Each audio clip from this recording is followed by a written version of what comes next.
घर में पहला तो मुझे न्याय मिलना चाहिए कि हम घर में रहे अपने फुलवारीपुर में, क्योंकि बीच का जो बनवाया हुआ पोर्शन वो मैंने अपनी कमाई से तीनों लोगों ने बनवाया है।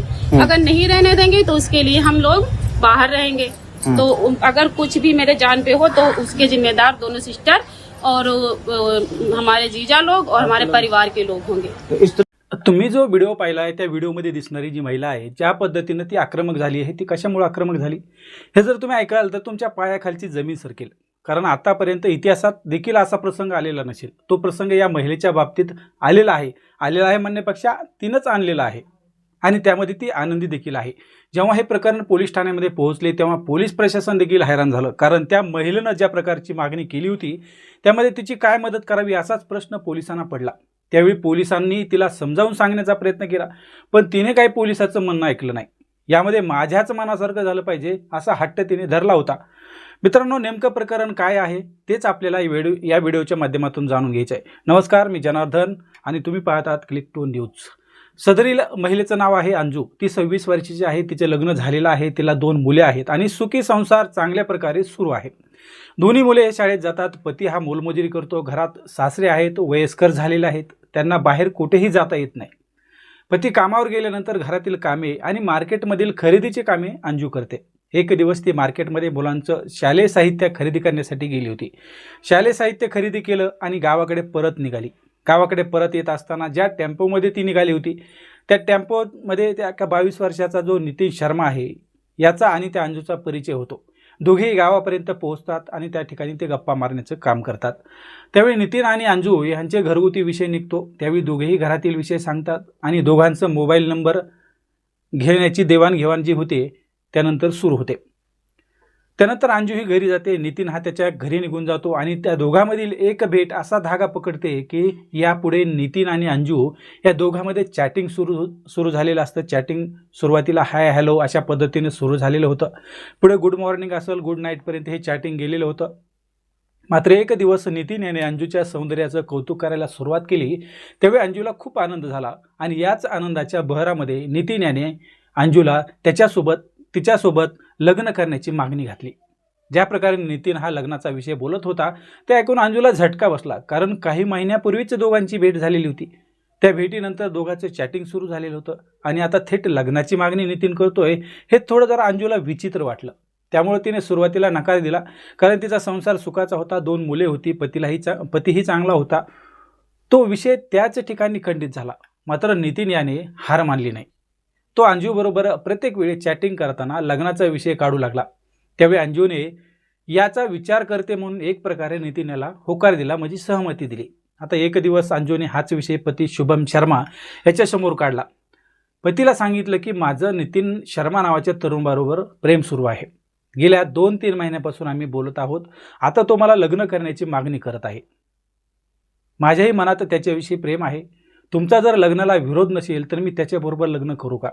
आता तुम्हीच सांगा, जर एखाद्या पत्नीने जर पतीला अशा प्रकारे प्रश्न विचारला तर तो कोणाला तरी खरा वाटेल का? 2-3 दिवस पती शुभम शर्मा यांनी या विषयावर काहीच प्रतिक्रिया दिली नाही। जेव्हा अंजूचा मोबाईल शुभम याने पाहिला त्यावेळी अंजू जे बोलते ते खरंच असल्याचं त्याच्या लक्षात आलं। त्यामुळे शुभम शर्मा याने अंजूच्या माहेरी हा विषय सर्व सांगितला।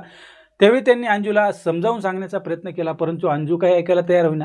पाहुणे मंडळी, इतर नातेवाईक यांनी देखील अंजूला समजावण्याचा प्रयत्न केला, परंतु तरीही तिच्या काही लक्षात येईना।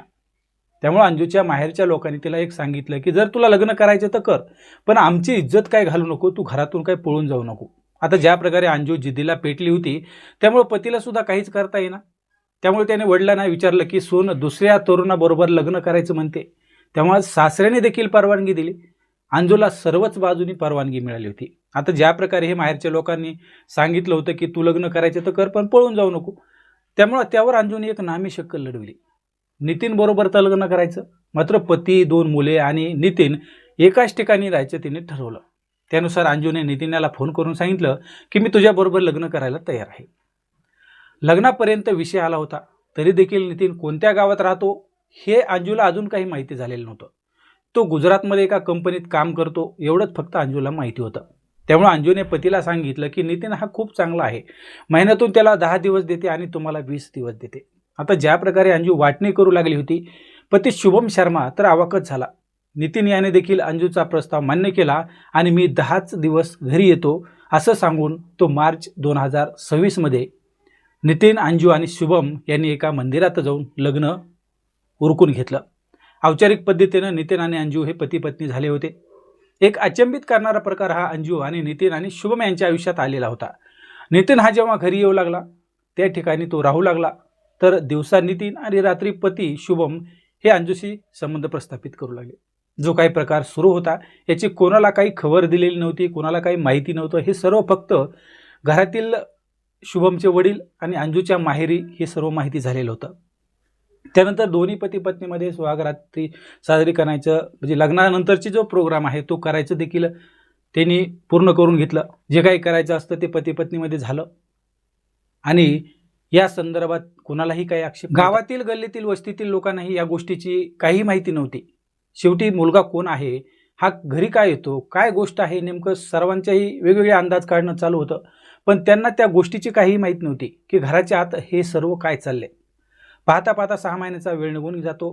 तो मध्यंतरी यायचा, भेटायचा, बोलणी करायचा. अंजूचे मुलगा मुलगी हे देखील त्याला अंकल म्हणून आवाज द्यायचे, त्याच्याशी प्रेम करायचे, त्याच्याशी चांगल्या पद्धतीने बोलायचे. त्यांच्या मनामध्ये देखील अतिशय चांगल्या पद्धतीची जागा निर्माण केली होती. त्यामुळं जे 2 मुलं होते त्यांनी कधी त्या नितीनला विरोध देखील केला नाही. आता उत्तर प्रदेश राज्यातील सीतापूर जिल्ह्यातील महमूदाबाद नावाचे एक पोलीस ठाणे आहे. या पोलीस ठाण्यापासून 5 ते 6 किलोमीटर अंतरावर एक फुलवारीपूर नावाचं गाव आहे. इथे राहणाऱ्या अंजूने 21 ऑगस्ट 2026च्या संध्याकाळी 5 वाजता 112 नंबरवर फोन केला. तो फोन उत्तर प्रदेशची राजधानी लखनौमध्ये जाऊन लागतो. विचारलं जातं की पोलीस कंट्रोल रूम तुमची काय मदत करू शकते. त्यावेळी अंजू सांगते की माझ्या जीवाला खूप धोका आहे, जितक्या लवकर शक्य होईल तितक्या लवकर तुम्ही पोलिसांना पाठवून द्या. काही लोक आहेत जे आम्हाला खूप त्रास देत आहेत, घरातून हाकलून देण्याची सतत धमकी देत आहेत. घरातून हाकलून दिलं. जेव्हा या प्रकारची आपत्कालीन मदत मागितली, पोलिसाकडे गेली, त्यामुळे पोलीस हे गावात पोहोचले. पोलीस गावात आल्यानंतर ज्या ठिकाणाहून फोन आलेला होता त्या ठिकाणी ते पोहोचतात. आल्यानंतर विचारलं जातं की कोण कोणाला घरातून हाकलून देण्याचा प्रयत्न करते. त्याच घरात आता तिचा पती राहतो, त्याच घरात आता तिचा प्रेमीही राहतो. हे जेव्हा पोलिसांच्या कानावर पडतं तेव्हा पोलीस त्यांना सांगतात की हा विषय खूपच वेगळा आहे. एक काम करा, तुम्ही ठाण्यात पोहोचा आणि ठाण्यात आल्यानंतर तेथेच आपण तुमच्याशी जे काय आहे त्यावर आपण विचार विनिमय करू. पोलीस ठाण्यामध्ये हे सर्व जोडपं जातं आणि पोलीस ठाण्यामध्ये गेल्यानंतर एका पत्रकाराची नजर त्या महिलेकडे जाते. त्यांच्याविषयी जेव्हा जाणून घेतलं जातं तेव्हा ती महिला पूर्वीपासूनचा इतिहास त्या पत्रकाराला सांगते. तो इस तरीके से कि ऐसा तो नहीं कि किसी तीसरे व्यक्ति से आपको प्रेम हो? नहीं, हम एक बात पूछें। नहीं सर, स्टाम्प पे लिखवा लो या कोई पक्की लिखा पढ़ी करवा लो। अगर जो कोई तीसरा आए तो ये दोनों लोग चाहे मुझे छोड़ दे, चाहे वो छोड़ दे, चाहे कोई छोड़ दे या मुझे मार डाले, मुझे इससे कोई ऐतराज नहीं। ना अब कोई तीसरा आने वाला है तो अभी कोतवाली वो भी अपना भाई मानते हैं उन्हें और एक साथ खाते हैं। अगर जो वो खाती है कैसा है, घर में रहने दिया जाए? घर में रहने दीजिए, मतलब दिन रहने दें, क्योंकि मैंने बीच कि जब ये आएंगे, जब ये बाहर से आएंगे तो 2-3 बुलाया था आज बुलाया था। हाँ, घर अच्छा, से ये निकालने के लिए। जो अंजू देवी कहाँ की रहने वाली? फुलवारीपुर के रहने वाले हैं। हम लोग रहना चाहते थे अपने घर में, तो पहले मैंने जब कल यहाँ पे थाने में रिपोर्ट दर्ज कराई तो पापा सहमत थे कि हाँ ये भी यहाँ रहेंगे। तीनों लोग 6 महीने से रह रहे थे, आते जाते थे। अब 1 हफ्ते के लिए आए थे सिर्फ। तो उनकी जब आज मतलब बहनें आ गई, बिटिया आई दोनों, तब वो बदल गए। उन्होंने कहा हम इसको नहीं रहने देंगे, तो हमने कहा तो मुझे बेदखल कर दो, निकल जाने दो।